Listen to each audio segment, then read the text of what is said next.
या ठिकाणी जुन्नर तालुक्याचे माजी आमदार या ठिकाणी अतुल शेठ बेनके आहेत. युवकांचं प्रेरणास्थान आणि शेतकऱ्यांकरता नेहमी धावून जाणारे अतुल शेठ बेनके या ठिकाणी आहेत. दादा, तुम्ही या ठिकाणी आंदोलन करण्याकरता आलेला आहेत, नेमकी तुमची भावना काय आहे?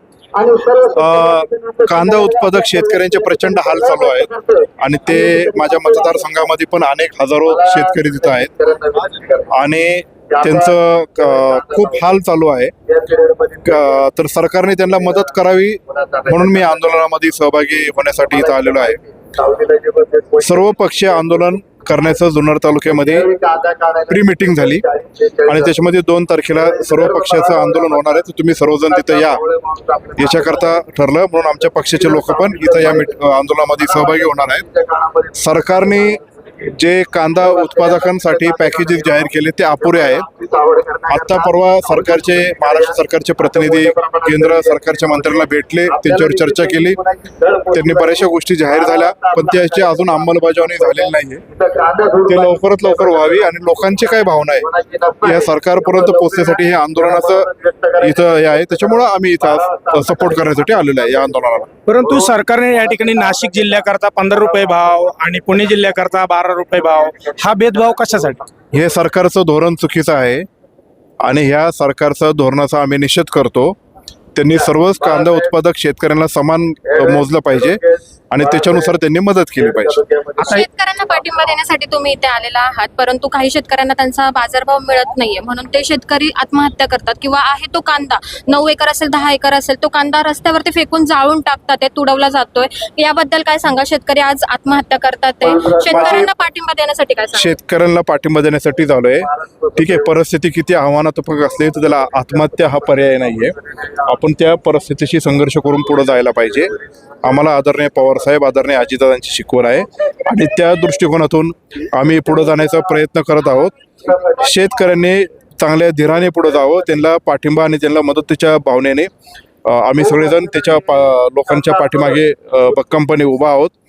आणि शेतकऱ्यांचं काय होतं की कांदा उत्पादन केला आणि तो जर मार्केटमध्ये न्यूजपर्यंतच तेवढे त्याचे जर ट्रान्सपोर्ट आणि हमाल आणि त्याचे करत असेल तर तो सोडून देतो शेत. पण ही किती दुर्दैवी परिस्थिती आहे, ही किती दयनीय परिस्थिती आहे आणि ह्या दयनीय परिस्थितीमध्ये माझे बांधव, माझे लोक, त्यांच्या कुटुंबाचे जे हाल होतात हे आम्हाला बघवत नाही आणि त्याच्याकरता त्यांचा मनोबल, त्यांना पाठबळ देण्यासाठी, सरकारने त्यांना मदत करण्यासाठी ह्या हेतूने आम्ही आज इथं आलेलो आहे.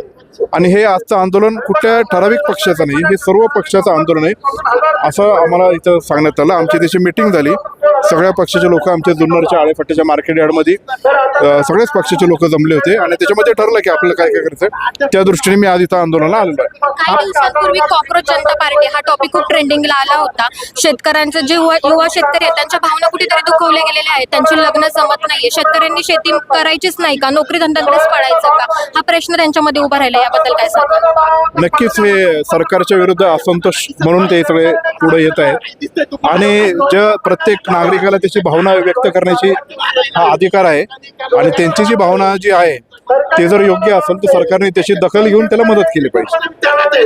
आत्ताच या ठिकाणी एक तरुण सहकारी होता, तो कॉक्रोचचा मास्क लावून आणि गळ्यामध्ये कांद्याची माळ घालून निषेध व्यक्त करण्याकरता आला. परंतु पोलिसांनी या ठिकाणी त्याचा तो मास्क हिसकावून घेतला आणि त्याला कुठेतरी दमबाजी केल्यासारखं आम्हाला पाहायला मिळालं. तर त्याबद्दल काय सांगा?